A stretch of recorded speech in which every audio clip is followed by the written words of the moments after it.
All right, guys, welcome back to the podcast or the channel. It's been, I guess, since Christmas, since we were here last. We took the month of January off to kind of give ourselves a little bit of break and get ready for the new year. And honestly, just to kind of hunker down because it was cold as shit the whole damn month of January. So it was more like we just kind of buried ourselves in our work and at the house and that sort of thing. So welcome back to the podcast.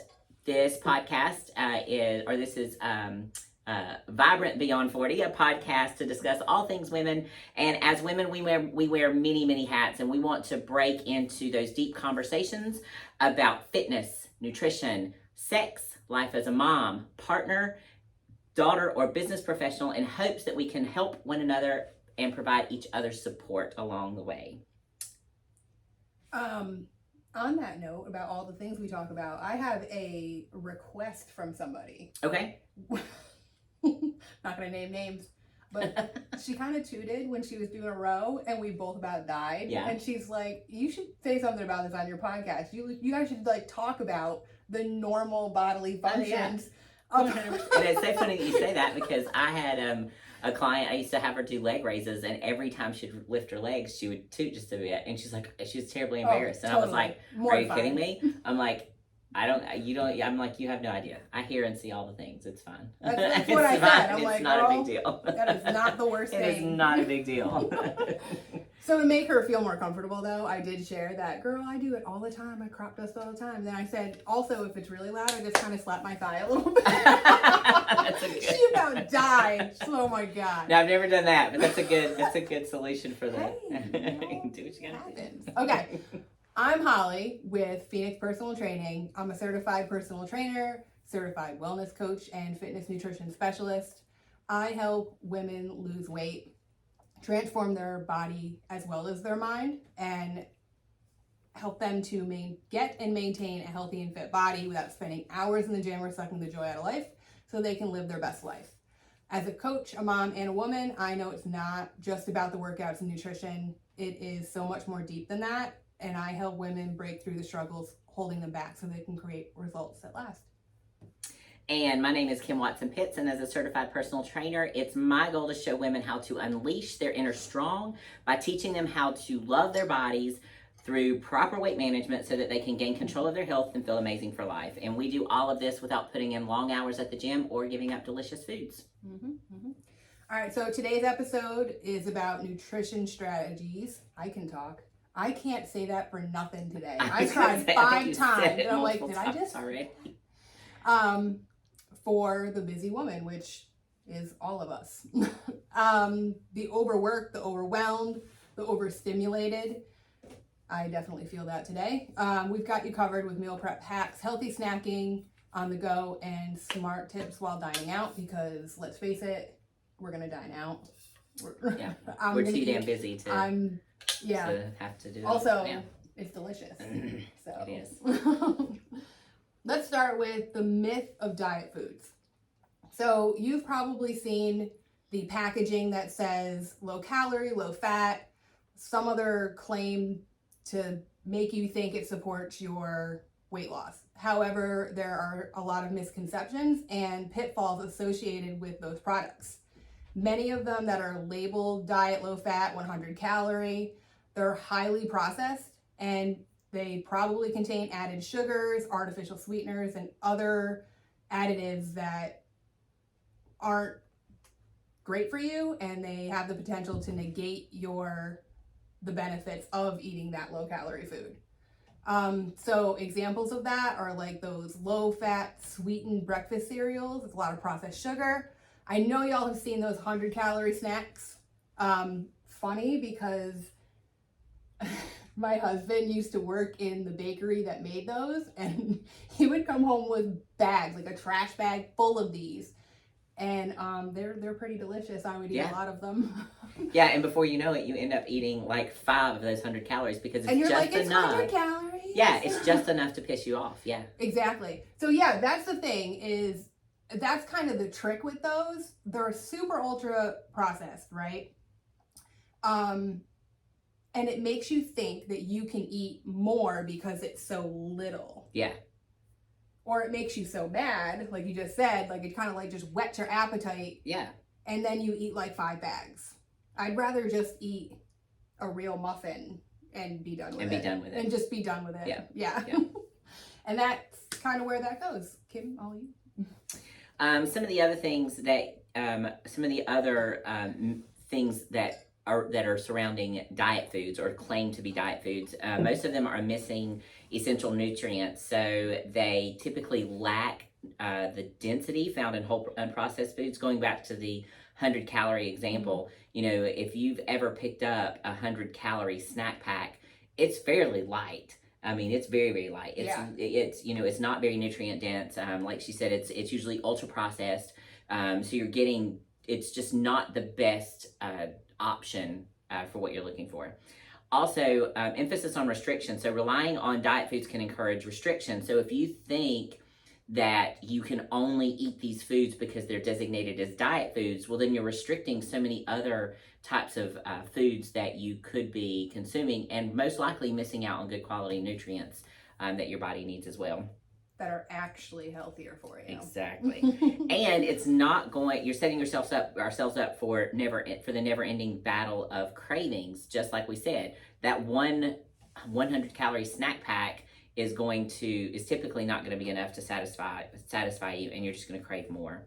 And then also it's going to have a huge impact on your metabolism, because those foods are mostly highly processed, and the more ultra highly processed foods, it just wreaks havoc on your metabolism by feeding your body just basically garbage.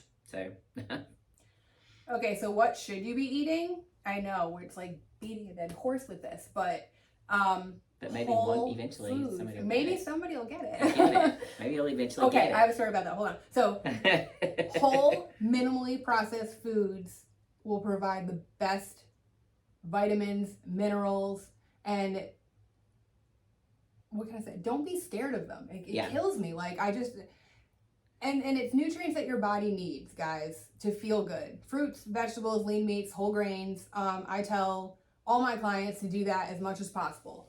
One ingredient foods. Now I know that's not always possible, but like, do the best you can. It should be most of your shop on the outside of the grocery store. That's the big thing, is try to stay on the outside of the grocery store. I think we talked about this in one of the other podcasts. Sometimes you're going to have to go inside the aisles for certain things like oats and rice and things of that nature. But again, even if it's a packaged item, look at the package and see if it's a one ingredient food. Obviously, rice typically is just going to be rice.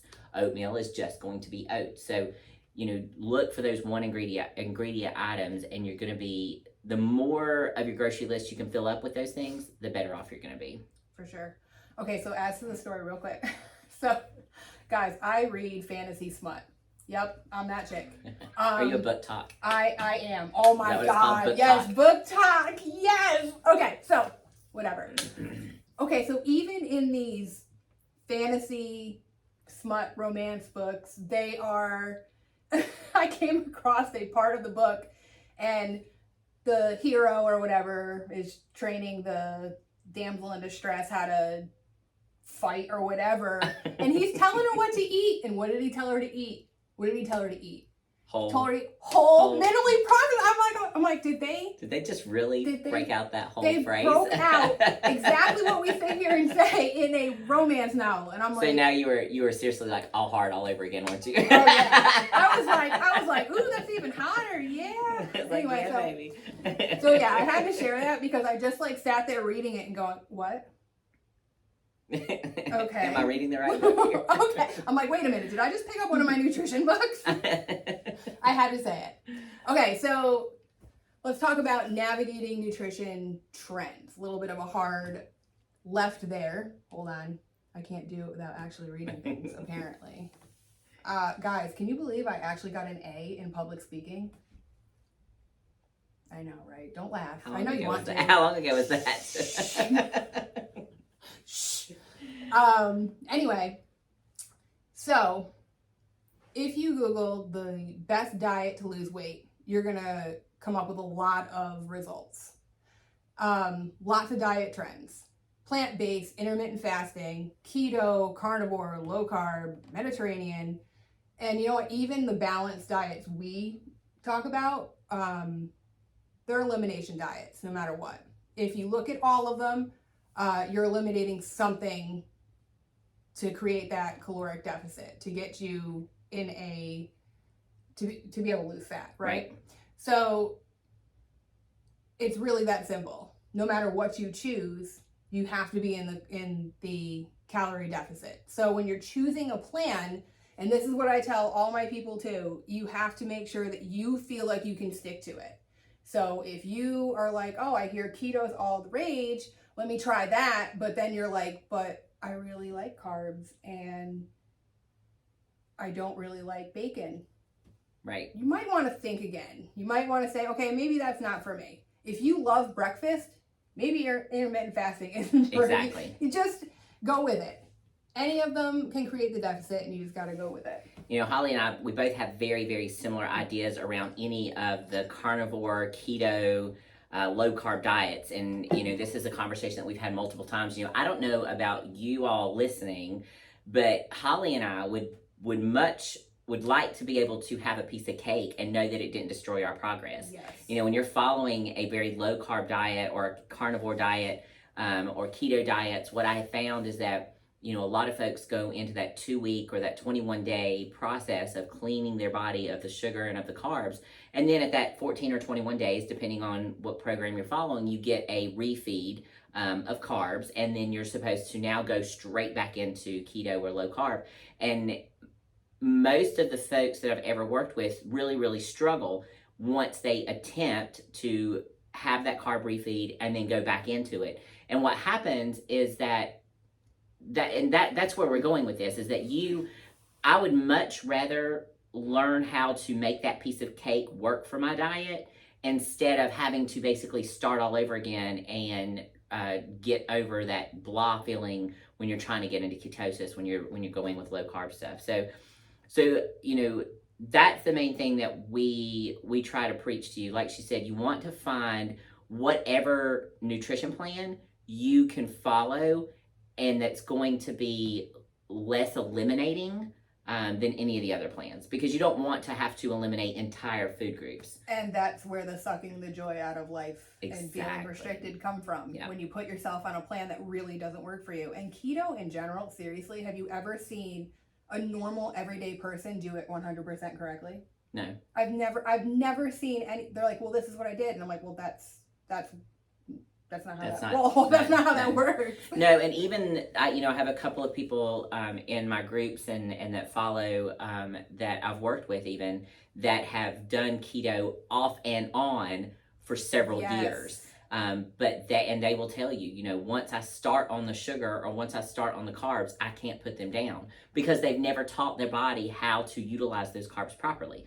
And that's what happens. And until so it's a lot easier just to follow a balanced plan and understand how those foods work for you and how you can make them work for you versus eliminating full food groups altogether. Yeah, absolutely. So let's talk a little bit about grocery shopping when you're trying to eat healthy or for weight loss. First of all, the first and the number one rule, and I am so guilty of this, my grocery shopping happens on Mondays, and it's usually after being at the gym, maybe having a client or two, and then I'm here with Holly. We're usually working on podcast stuff on Monday mornings, and so I will go to the grocery store after I leave her. And so often, I have to make sure that I eat, because the number one thing you don't want to do is go to the grocery store hungry.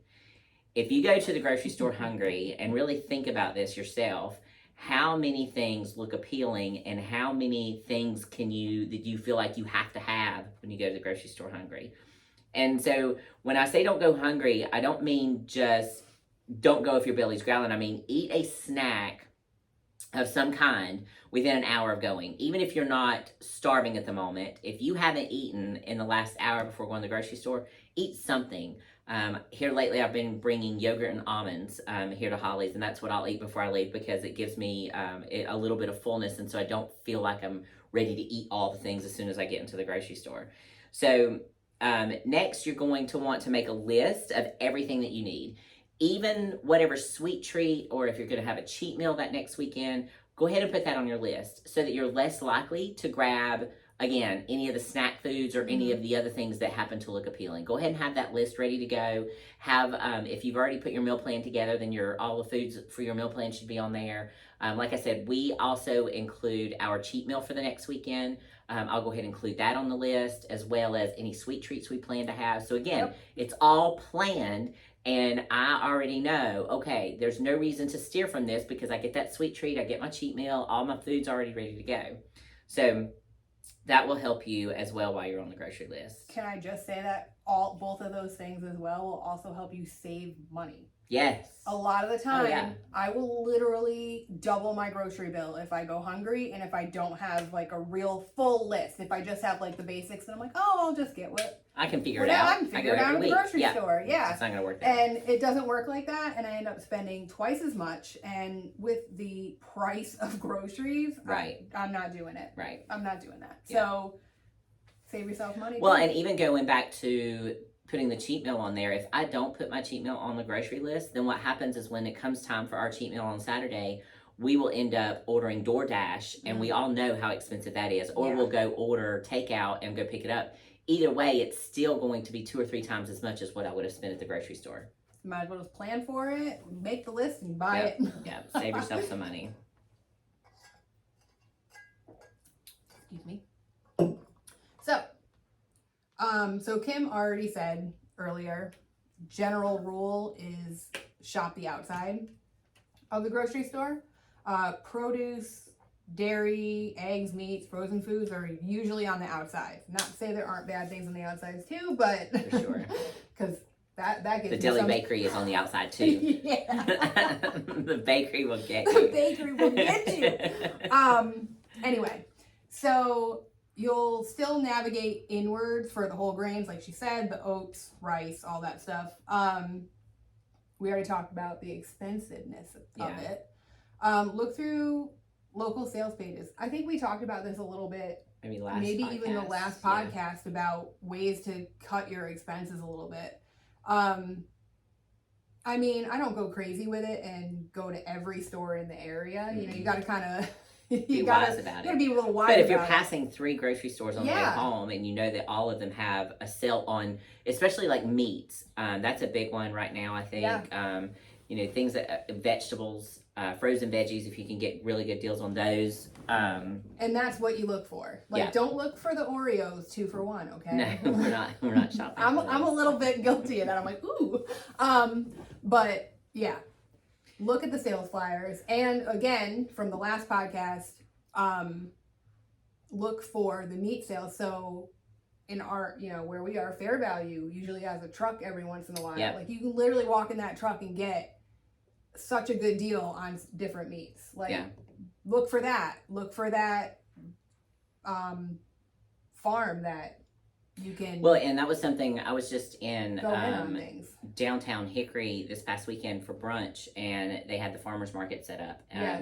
Obviously in the winter it's a little more challenging, but definitely shop for the farmers markets, because you're going to most likely get your produce significantly cheaper, and you're supporting your local farmers. Okay, so I think there's a misconception that in the whole farmers market. Most people think it's more expensive, but the ones I've been to are the same or a little less, and it's better produce than you're going to get. Yeah, it's fresher and it's locally raised. So now, some farmers markets, if you're looking at some of the artisanal things like the breads and the craft items and handmade things, those can get to be expensive. But the produce, you're typically going to get that cheaper.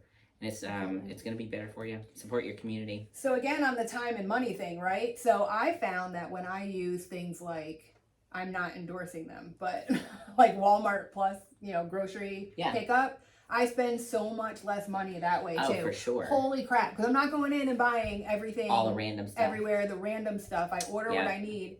And I do have an app to share that I've been using the past couple months. And it is like customizable to what you want to do, but it's called e-meals. It gives you the recipes. It actually gives you what you need for each meal. And then it will send it to your Instacart or your Walmart shopping cart. Oh, that's nice. And you can delete whatever you, like, you can go through and, I already have this, I don't need that, whatever. It's been great. And Nice. it's like $4 a month. That's very nice. Yeah, and I mean, that I can save can't you a afford ton the of money. meal, the meal prep companies Right. like that send you the whole thing. I can't afford that. No. But $4 a month for like new recipes, and they send it to my shopping cart. Yep. I'll take that. And then you can And then just I cook it don't. from home. Yeah, it's great. So I thought That's I'd share cool. that one. And what was it called again? E-meals. E-meals? E-meals. I know, it's so. E-meals. E-meals. And it's an app? It's an app. Cool. So great. Check it out. And then the next thing we're going to talk about is decoding food labels. And when we work with our clients, and like I said, we believe in a much more balanced approach. And we don't believe in eliminating whole food groups because we know that it's not sustainable. So it's really important that you learn how to read a food label. And I actually forgot my boxes. I had 2 boxes laying on the table. I know. I wanted us to look at these together. So let me try to explain. Paint the picture. So we'll try to paint the picture. And yeah, and because if you see these boxes, you'd be like, oh. So anyway, so my husband and I, we bought a Ninja Creamy. And if you don't know what that is, run, not right this moment, but run as soon as this broadcast is over and look it up. It's amazing. So a Ninja Creamy, it will make all sorts of ice creams, sorbets, frozen yogurt, frozen drinks, that sort of thing. I know, right? Dan's ready. Dan's like, oh my God, what? But what's really cool is that you can use it to make healthy ice cream. So that's why we bought it. We wanted to make healthy ice cream options.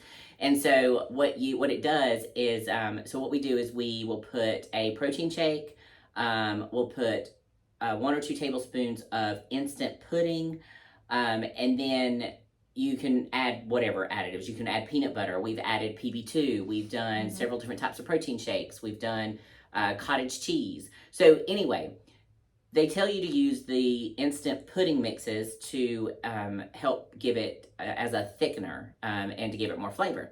So my husband, being the man that he is, loves all things sugar. And so while he is cutting back on the sugar, he still wanted full sugar, regular Jell-O instant pudding. Sometimes you The just powder. don't compromise. Okay? Yeah, and so that's he okay. and he didn't. He wanted that, and I was like, no. I need to do the things and get me the sugar-free. So we have a regular chocolate instant pudding and a sugar-free chocolate instant pudding. So he goes to make it, and he's, we've been using this thing for 3 weeks, and I've been using the sugar-free, and he's been using the regular, and he was running low on the regular, and he was like, you know what, I'm going to try the sugar-free just to see what it tastes like. So he started, now he was the one that discovered the bamboozled label mess here. Okay, so the regular says, the regular, it's the same size box, the exact same size box. It's the large box. It's the exact same size box. On the label, it says 28 grams of the powder will give you 100 calories and like 25 grams of carbs, all right, because of the sugar. On the label for the sugar-free, it says that it says it's only 30 calories and 7 grams of carbs. However, now, first of all, both packages say it's 1/16 of the package is the serving size. On the sugar-free, guess how many grams of powder? I don't know. 10 damn grams of powder. 10 grams of powder. So if you think about that, if you read that label, it's the same exact size box, and it says 1/16 of the package is what it is. Right. Basically, the amount of powder in that package is significantly smaller. Yep. Do you see what the hell they did to me? Yeah, they just. So now, they do you see what the hell they just did to me? So the sugar-free for 10 grams, it's 30 calories. So if you multiply that times 3, it'll get you, right at 30 grams, which is 28 on the other. So now we're up to 90 calories and 21 grams of carbs. So what we're saying is that it's the exact same damn the same macros. The only difference is one has artificial sweetener in it and the other doesn't. It's got regular sugar in it. Regular sugar. And honestly, if I can get away with, so it's going to have the same impact. Well, if you're diabetic, obviously, then that's something to be concerned about. But when you're talking about calories, when we're comparing calories to calories across the board and macros across the board, it's the same damn thing. So my point is And the point of this whole section is read your damn labels and really interpret what those labels say. Because even me, as knowledgeable as I am about labels and as hardcore as I am about following labels and tracking macros, it 100% fooled my ass, is what it did. It fooled me. So... By the way, guys, it's not like the jiggly jello. No, it's the pudding. The pudding. The instant pudding pudding mix, not the cook and serve. It's the instant cooking. Instant pudding. Pudding. Yeah, if you decide to go get this damn Ninja, I'm not plugging Creamy. I don't get paid anything. But if you go and get this damn Ninja Creamy, first of all, you're gonna love it. Secondly, look up a Ninja Creamy Facebook group. There's like 250,000 people in that group, and they share recipes all day long. Sweet. And tips on how to make your creamy work and all that other thing. So every night for the last like 3 weeks, we have had high protein ice cream. That's great. We're definitely getting one because Dan loves ice cream, and I'm just like, I need you to not eat ice cream every night though. So Jeremy's used like the core protein that's got like 42 grams of protein in it. We have the protein powder that we use is called Metabolic Drive. I use a scoop of that with almond milk and 2 tablespoons of cheesecake, sugar-free cheesecake pudding mix. Don't get me started. But I use the 2 tablespoons of the cheesecake and 2 tablespoons of PB2. And then when I take it, when I spin it, you're supposed to put a little bit of liquid or whatever in it. And I actually use 2 tablespoons of low-fat cottage cheese. And even though I hate cottage cheese, but the way, once it blends up, it creams it all down, and it just makes it super, super extra creamy. So it's almost like a custard or a mousse. Yeah. Girl. Oh, wow. Girl. All right. Well. And it's high protein. I mean, mine is less than 200 calories for my serving. That's fantastic. I think and that's fantastic. Got like 25 grams of protein. 26 grams. I'm getting one. Yeah. But also, though, on that note, what people don't realize is if you use milk or whatever you're using, like in your coffee or in things like that or whatever, you can make it a high protein, healthier snack just by using a ready to drink protein shake. Yeah. Whatever flavor you desire. I do that with my coffee. I do that with a bunch of stuff that needs. That's the big thing I always get from clients. I don't drink coffee, so it's always, I always forget to mention it, but a lot of my clients are like, oh my gosh, what am I going to do about creamer for my coffee? Oh my God. Just put some protein shake in it. Mm-hmm. Oh my God. I have made pancakes. You know how you like make pancakes and put milk in it? I don't use milk. I just use protein shake. And now I have a high protein pancake breakfast. Yeah. Excellent. Just suck Excellent. It. But that's, when you're trying to manage your nutrition and you're trying to understand your macros or your macronutrients, you want to make sure that you're reading the nutrition labels if you are buying stuff that is packaged and understanding what those are. You want to know what the serving size is, understand your protein content, your carb content, your fat content. Also know how much sugar and fiber that you're getting in each of those. I have a question. Sure. What do you recommend to your clients about sugar intake? How many grams per day or whatever? I actually don't give them a limit. Okay, so I was actually asked this by a friend, not even a client, but she's like, we talked about reading labels, and that's why I ask you this. She's like, of course she's probably been scared by the internet for anything sugar, of course, but like, she's like, I just don't get it. Like, how much am I supposed to get? Like, compared to what's in there? Like, here, now I will say this. Size, so I will say, if they're not eating packaged foods, then I don't necessarily have to worry about that. Because if they're eating, let's say they're eating 2 or 3 servings of fruit a day, well then their sugar content's going to be pretty high. Yeah. But that's coming from natural sugars, and I'm not too much concerned about that if they're hitting their macros. Right. So that's my main thing. Macros are king. As long as they're hitting their macros. The second thing that we address is not to eat processed foods every day. If you have a processed food once or twice a week, so be it. But and so honestly, if they followed those general rules, is to first of all hit your macros. Secondly, don't eat processed foods every day. Most of the time, they're going to keep that sugar in line, lower than it probably was. And even if they use, let's say somebody that, and this is a really, really low number for carbs, but I'm just using this for simple math. But let's say their carbs are 100 grams a day, and 50 of those grams come from fruit. your body you're getting so many vitamins and minerals and nutrients from that fruit, and your body, what it takes, the time or the process your body goes through to actually burn that, is so much higher, and you're getting so much, typically more fiber in your fruit too. So so I don't necessarily govern sugar grams, right, unless they are eating packaged foods excessively. That's kind or of if they've gone several weeks and their body's not changing. Not changing. Then I may say, okay, let's break down and let's look at the foods that you're eating. And if I see that they're eating a bunch of garbage, then I'll start to eliminate, and then that again will eliminate some of the sugar. High sugar, yeah. Yep. The main thing is just added sugar, like sodas. Obviously, that's a huge one, right? No nutrient value whatsoever. None. Yeah. So cookies, donuts. From that, it's eat the whole foods. Eat whole foods. And stay away from packaged processed. Stay away from the package and follow your macros, and that you should land well in your sugar. Yeah, absolutely. It's just, I know a lot of people worry about that, and it's like, I get it. Well, and you know what? We can really break down and worry about so many things with our food, and you can get online and read so much about what somebody had even said. There was, oh gosh, I've heard this has come up probably 2 other times in my life, and then it came up again about 3 or 4 weeks ago, and a really, really well-known nutritionist, doctor, bodybuilder guy, he debunked it as well. Somebody had said not to eat broccoli, that broccoli was bad for us. Yeah, I heard that. That broccoli will cause you to gain weight, okay? Because there is a chemical in broccoli that it's basically, and forgive me for not having all the science details, because I just thought about this on the fly, but there's a chemical in broccoli that broccoli uses to defend itself because it's grown above ground, and so it produces a toxin.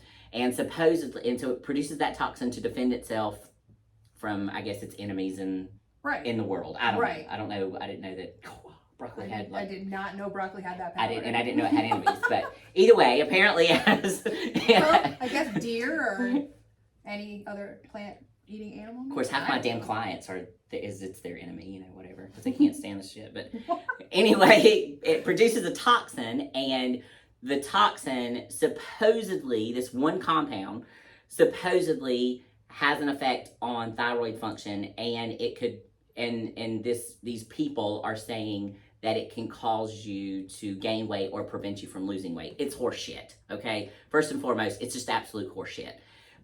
But the guy that I'm talking about that brought it up, he also brought up, well, you can bring this fact up about a lot of things. Yeah. He said, prime example, he said, all of you, the people that are claiming this about the broccoli are also avid followers of the carnivore diet.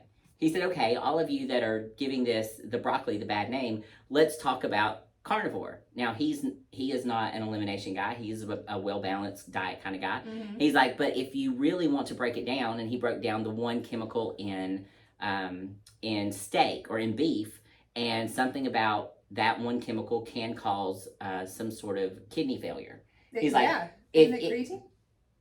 Creatine. Creatine? Yeah, maybe. Okay, yeah. I don't think that's the one he brought. I don't think that's the one he brought up, but he's just saying, if you really want to break science down, we can pull up every single thing that you put in your mouth, and we can pull one chemical compound out of it and say that it can, exactly, and say that it can cause serious damage. Yeah. But the reality is, beef is not going to cause cause serious damage, and broccoli is not going to make you fat. So. Or oats.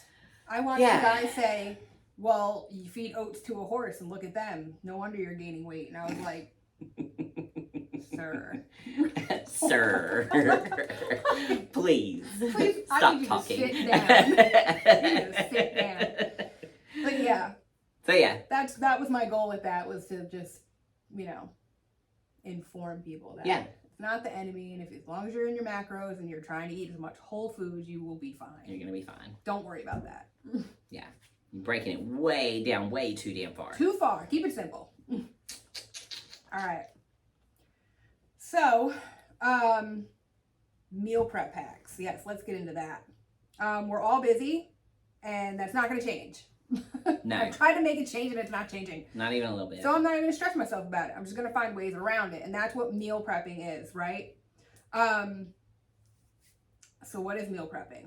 It's planning your meals for a set amount of time. So sometimes it's for a whole week, but I'll let you know, I don't meal prep all my food for the whole week, because I'm one of those people, I cannot eat something if it's more than a couple days old. I can't. I tried, it's not working for me. Again, for me. So I meal prep on Sundays and Wednesdays, right? But that's what it is planning it, shopping for it, and then cooking it, whether it's in spurts or for the whole week, whatever you want to do. Weighing and measuring the meals too, so you know exactly what the macros are in it. And that's what's good about meal prep as opposed to stopping at fast food too. You have no idea, and I don't give a crap what the website says. They can't always be 100% accurate. No. The more mass produced the food is, the less accuracy you're going to have. So again, while I'm not saying don't eat out, because I do it all the time, make sure you meal prep and eat from home as much as possible. So already said why that's helpful. Again, you know what you're eating, and it saves you time. I know, I swear to God, you think it doesn't, because it seems so overwhelming, especially when you first start doing it, right? Right. You have no flow yet. You have no real process, if you will. So it does take a little bit of time. Because you see all these ingredients laid out on your counter or your table, whoa, and you're like, okay, how am I supposed to get all of that into all these little bowls and into my fridge? Right. And I gotta measure, how do I cook it?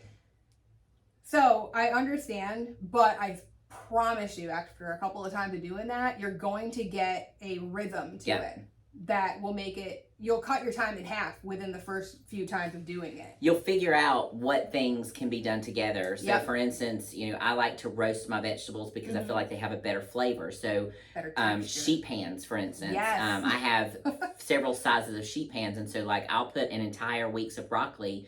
I'm opposite of Holly. I don't mind eating food that's 7, 8, 9, 10, 11 days old. If it doesn't have mold and doesn't smell weird, I'll eat it. I don't care. It's a texture thing, guys. It's a texture thing. So I'll go ahead and put an entire bag of broccoli on a sheet pan and throw that in the oven. And so now that entire bag of broccoli is done. Same thing with sweet potatoes. I put them on a sheet pan. You can, if you don't mind baked chicken, put an entire bag of baked chicken breast or chicken thighs on a sheet pan. Sheet pans are a lifesaver because you can get so much done. You know, if you especially have 3 or 4 racks in your oven, then you can get so much more in that oven and cooking at one time. I'm a huge I use my air fryer for a lot of things when I'm cooking sweet potatoes because I like the texture on those. Also cooking up chicken, sometimes I'll put in the air fryer. Just various things that I can use. So I'll use my air fryer and typically my oven. And then another big hack that I use is boiling chicken. Now, when you boil chicken, it's pretty flavorless. But I'll tell you, the best way to do it is just to put like a family-sized pack of chicken breast into a stock pot, boil it, and then when you pull it out, just shred it down into a big gallon bag. Put half of it in the bag for this week, put the other half in the freezer for next week or for whenever you're running short on time. All you have to do is pull that out and then you season it as you eat it. Yes. So whether you're throwing salsa on it or teriyaki sauce or barbecue sauce or whatever the case may be, any kind of seasoning, you can just do that on the fly at that moment so that way you're giving yourself some variety too. I will say, so my big thing is oven, crock pot. Yes. Crock pot, and a rice maker. Oh, yes, for sure. Those are my things. Yeah. And I love pretty much any meat in the crock pot. Comes out beautifully. Yeah. So, and I don't have to sit there and be near it. It could just do it. And a lot of folks have Instapots. I don't have an Instapot, but I know my sister has one, and she uses it almost every single day to cook dinner for her family. So an Instapot, for those of you that have them, think about what kind of recipes you can put in there to cook in bulk. And you know, going back to, you know, Holly said she doesn't like or she likes to cook or she cooks every 3 to 4 days. Think about this. If you go back to, the crock pot or even boiled chicken, if you go ahead and cook that up and you don't want to have to worry about cooking again, let's say on Wednesday, you can pop that in the freezer. Yeah. Because then you can pull it out and it's not going to taste like what my husband likes to call refrigerator food. Because he's weird about reheating his food as well. He's like, it tastes like refrigerator food. I just don't like it. And so I can understand what he's saying. Again, I'm a weirdo. I'll eat it. I don't care. But yeah, if you don't like that refrigerator food or that leftover food taste, wrap those individually into baggies and pop them in the freezer. And then when you pull them out, they'll taste much fresher. Right. It also saves you time because if you meal prep, even if it's twice a week like I do, it still saves me time in the long run than if I don't do it at all. Yeah. Also, it makes it so if I don't meal prep, and I just had this conversation with somebody, it's hard to find something healthy. Yes. On the run. On the run, yep. And when you're like, oh my God, and you're just like, I just need to eat. What do I get? You know? Thankfully, we have a gym down the road that sells, you know, frozen, prepared meals. Yeah, healthy meals, and you can run in there. Like but not everybody has that. Not everybody has that. Yeah. So, all right. So, where was I? Healthy snacking on the go. Oh, you were good. Yeah, because we covered all that. Yeah. Bam! Oh, wait though. All of that meal prepping also does another thing. It will teach you. You will start to be able to on site pretty much know what 4 ounces of chicken looks like. Yeah. What a tablespoon looks like. And these are really, really important because when you hit your goal, or whatever, and you're that maintenance period, yes. right? Where maybe you don't want to track and you kind of just want to maintain, right? That's honestly, if I did not go through what I went through with the meal prepping or still go through, and the whatever my goal was either way, if I did not track it and I did not measure it, I would not know what it actually looks like, and I would likely overeat or undereat, right? Sure. One or the other. But I'm sitting here in maintenance and I'm pretty much hitting what I need. Well, and even, you know, because like you said, we've done it for so many years, yes. Even when I get a portion that I know is clearly larger than what I should be eating, mm-hmm. I can look at that and be like, yep, you don't need to eat all that. But, you know, sometimes I do, but at least I know. But I can recognize it, yeah. It's the mindfulness that it makes you have in the long run, and that will help you sustain your results and make it so you don't have to track all the time. Yep, all the time, yep. So, yeah. Go ahead. So, the next thing we're going to talk about is just healthy snacking on the go.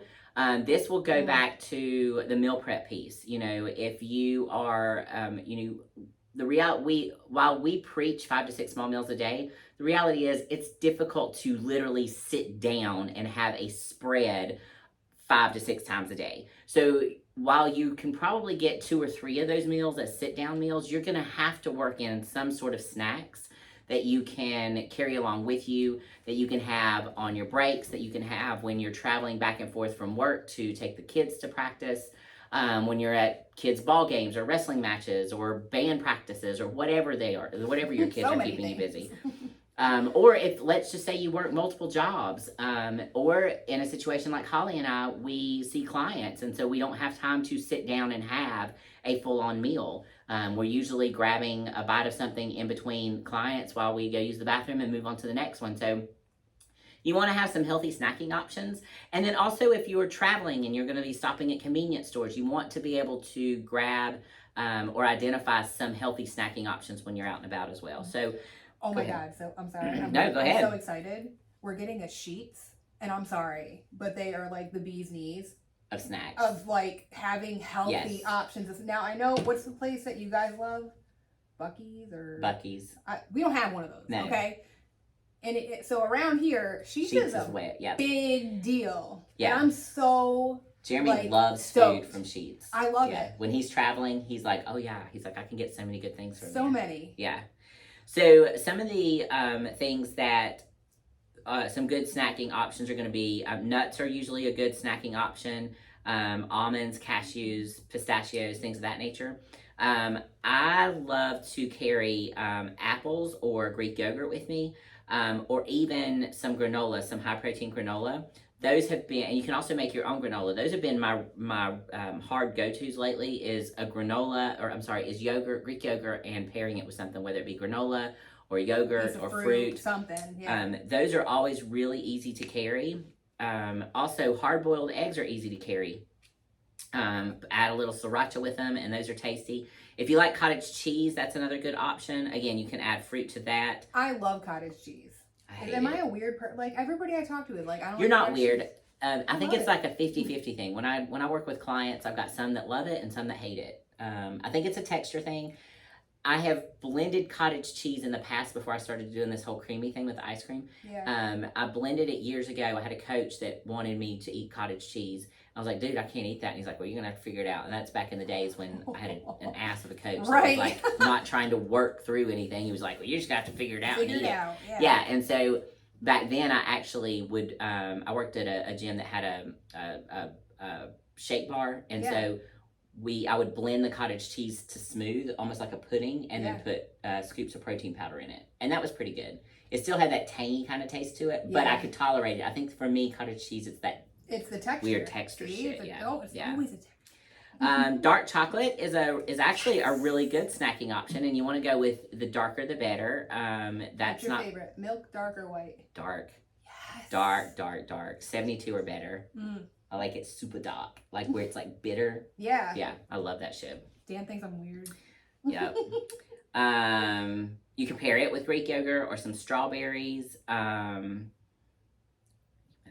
You know, honestly, when I have a craving, and I'm just like, oh, I need something sweet, right? I don't want to devour an entire bag of little miniature chocolates, because I will. Mm-hmm. So what I do, and this is another thing that you can do, is pair something you want with something you need, right? So that whole dark chocolate and strawberries, it makes it so I eat way less of the sugar, you know, the dark chocolate, or any chocolate, right? Milk chocolate, whatever you want. And I eat more of the strawberries, which has better nutrients. Right. And it makes you and then I'm still satisfied, but I balanced it. Well, and what I do with my dark chocolate is I actually buy, and it's a little bit more expensive, but I buy the bags that have the individually wrapped squares. Yeah. Ghirardelli. Yeah. So I limit myself to just that square, or two, depending on what my macros allow. And typically, for me, as long as I get the taste of it, I'm usually okay when it comes to that with dark chocolate. I don't have to have a lot of it. I'll literally eat everything. I have a friend, you just said that one square. She has Lindor chocolates, and she allows herself one Lindor chocolate, and I'm like, oh my god, it was the funniest thing I've ever heard in my life. I don't know, it tickles me. One Lindor chocolate. So now we just make fun of her. Yeah, we're like, one Lindor chocolate. Yeah. One Ghirardelli. That's all I want. Just one Ghirardelli. Anyway. All right. So, talk to us about dining out now, Holly. Yes. God. I love going to a nice restaurant and having a good steak. I'm just saying. That's why I can't not do it. All right. So, when I say dining out, I'm talking about like the fast food stuff and the sit-down restaurants. It doesn't have to wreck your weight loss, right? It's convenient, it's delicious, it's part of our social lives, okay? So this goes back to the getting what you want while still enjoying yourself and not like... Yeah. Versus eliminating all the things. And feeling completely restricted and unhappy, okay? So let's learn how to enjoy it without killing your progress. So plan ahead, check the restaurant's menu before you go. Look for lighter options while you're at that restaurant, okay? So lean protein, vegetable salads, okay. Stick with those whole foods, even when you eat out. Google's free. Use it to make those informed decisions. I don't think I go to any place without looking at their if they have one. You know, not all places do, I guess, but most places do. And most places even have the nutrition value of everything. Again, it's, you know, can be off, but at least you'll have an idea, right? Portion control. We know that some of these restaurants, actually most of them, will sit you down a huge plate of like enough to feed you for 3 days. So keep that in mind. Consider splitting a dish. You know, my husband and I do that almost every time we eat out. We split a large dish or the dessert, right? Yeah.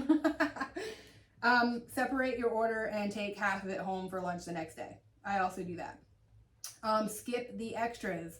Avoid the appetizers, the breadsticks. I know, right? Like, you don't want to avoid them all the time.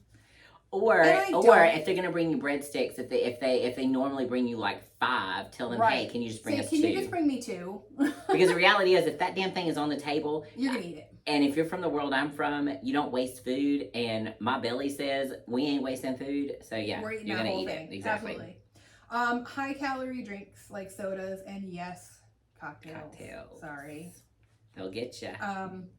They add up so quick and you don't even realize it. Stick to water with lemon, unsweetened iced tea, or a glass of wine in moderation. That is the least, like the lesser evil. Right. Okay. If you want to drink, stick with the lesser evil. And oftentimes when we go like to fine dining restaurants, I'll order like a low sugar cocktail, like something like it's made with club soda and lime. They call it like a skinny cocktail or something. I'll have that like as we sit down to get ready for dinner, like as an appetizer or whatever, have something with club soda and maybe lime or something of that nature with a sprig of rosemary or something of that nature, so it's still flavorful. And then I'll order a glass of wine with dinner. And what I have found the last couple of times that I've done that is I'll enjoy that cocktail, but then by the time that dinner comes around, a lot of times I won't even finish the glass of wine. Yeah. I won't let them bring it to me until I get my food. And then a lot of times I don't even finish it. So, once you kind of get through that and kind of structure it a little differently instead of bring me all the booze all at once and keep it coming, then you can manage your consumption a little bit better. Yeah. And I always make sure I keep water on the table as well. Oh, always. No matter what, if I order the cocktail, skinny cocktail, whatever it is, it's always water. Yeah. Always water with it. And make yourself drink that in between sips as well. Mm-hmm. So while you're out, also opt for lean protein. So baked chicken, fish, or lean cuts of beef or pork, and ask for your sauces or your dressings on the side so that you can control the amount that you actually use.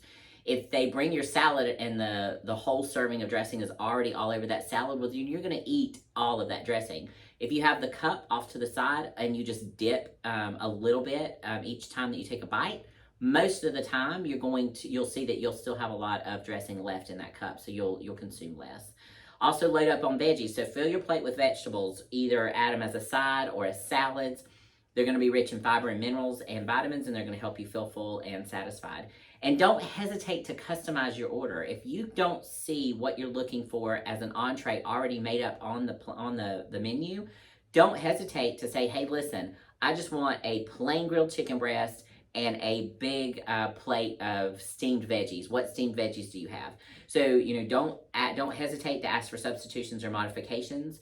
And opt for things such as brown rice instead of white rice, or rice instead of potatoes if they're fried, things of that nature. And then be sauce savvy. So again, back to the dressings and sauces, be cautious with creamy or high calorie sauces because they can add up really, really fast. So again, order them on the side and use them sparingly, or just ask for the dish with no sauce. As Holly said, portion control with your dessert. If you want a dessert, that's perfectly fine if you've got it worked into your plan and that's what you plan to do. But maybe ask someone to share it with you or ask them for a smaller portion. A lot of times, my hubs, I've said, has a sweet tooth, and I don't have such a sweet tooth, but once that thing comes, a lot of times I want at least a bite, and that's fine with me. So, maybe ask if someone will share one with you. And as we've already said, make sure you stay hydrated. Drinking water throughout your meal is going to help you to control your portions and help you to prevent overeating. And something to think about too, if you plan on having a whole night out, maybe have a small healthy snack at home before you leave. Yeah, like so I plan for it. So if I know, okay, my anniversary just passed, right? And I knew like we were gonna have the desserts, we were gonna have the food and the drinks, okay? Yeah. It's gonna happen. So that day I kept it the whole day really. I kept it super light. I made sure I drank my water. I kept everything higher protein, less carbs and fat, if any at all, really. Yeah. And just kept it super, super light. I don't even think I had a real meal, if you will. It was just little things throughout the day to kind of keep me from wanting to claw somebody's eyes out. I get hangry. And then, because I knew I was going to do that. Yeah. It's all in the planning and preparation. Yeah. So just eat a small snack before you go so that you don't eat as much and you don't feel like you're starving and that you need everything off the menu, and then that should help you control what you eat at the restaurant. That's that Thanksgiving mentality, right? Mm-hmm. Yeah. Just save yourself for that awesome time out, and then you devour everything, and then you feel like absolute shit. Not fun. Okay, my favorite part of this, Wine and chocolate and other guilty pleasures of the food nature. I'm talking of the food nature. Everybody calm down. Okay. We've kind of touched on this throughout the night, Yep. is that, again, we don't believe in eliminating all the things. So yeah. I mean, that's all I really got about it. One of my favorite things, honestly, like we were talking about, is a little bit of chocolate. But also, I'm not gonna lie, I like Oreos. But I read the nutrition label and I plan that into my food, right? So if it says it's 3 Oreo cookies, that's what I have, and I put the package away, which is super hard, by the way. But that is one of my guilty pleasures, is Oreos. I don't have necessarily a sweet treat guilty pleasure. French fries are my thing. I'm a salty girl. I'm a salty kind of gal. So no, I'm salty. You like salty things. I like salty things. Yeah, oh, look at that. So that would be my guilty pleasure. Anytime that we have a cheat meal, I almost always surround it around some sort of a potato of some kind, some sort of fried potato. That's my jam. Okay. How about wine or other alcohols? Do you have a guilty pleasure in that respect? Not so much anymore, because I don't drink as much as I used to. Wine was my go-to, and then I went to bourbon for a while and that sort of thing. But no, on a regular basis, not really.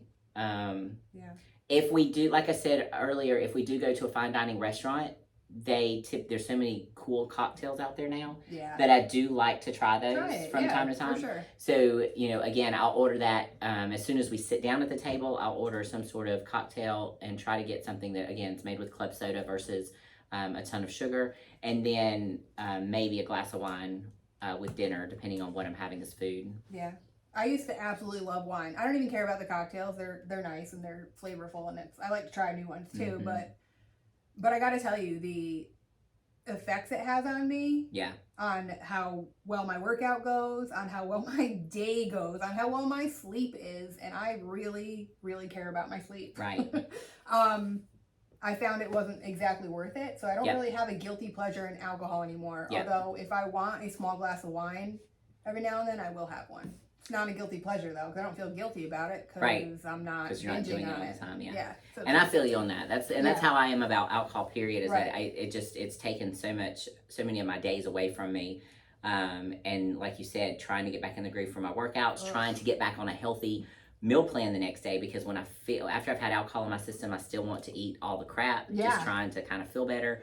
I don't have a whole lot of that. But if you do, that is 100% okay. Again, just use some of the tips that we've given you today to try to manage that, to help you continue to manage your nutrition and your meal plan and your goals. That's right. All right, so our next podcast is March 27th, Wednesday, March 27th. Why does that sound like such a familiar date? I don't know. I think I'm thinking of St. Patrick's Day for some reason. That's the 17th. I know, but I don't know why I keep doing that. It's so weird. Because that used to be a big day for me. Maybe that's what it was. We're going to talk about ways to balance work, family, and fitness so that you can reach your goals and still live your life. As we've said before, we know that a lot of women wear all the hats, and oftentimes you're putting, so many other people first. And a lot of times you don't make time for yourself, make time for your health, make time for your fitness. And so we both get these questions a lot with clients that we work with one-on-one. How am I going to have time to do these things? How am I going to have time to meal prep, to work out, to stay in shape, to get into shape, whatever the case may be. And so we want to, come together, and we're going to bring, all the questions our past clients have brought to us, and just talk through the ways that we've helped them to overcome all of the chaos and still manage to maintain or find time for their fitness and for their health. So we hope that you guys and gals will tune in on March 27th for that show. And if you have any questions in the meantime, don't hesitate to drop those to us. You can find Holly and Phoenix Personal Training on Facebook and Instagram. Or just my name, Holly Hyldelund. That's fine. There you go. That works. Good luck with that, Hyldelund. And then, of course, you can find me under my name, and Down South Strong. Anything else to add, Holly? I got nothing. All right. See y'all on 27th. Well, until next time, we will see you soon. Have a great night. Bye.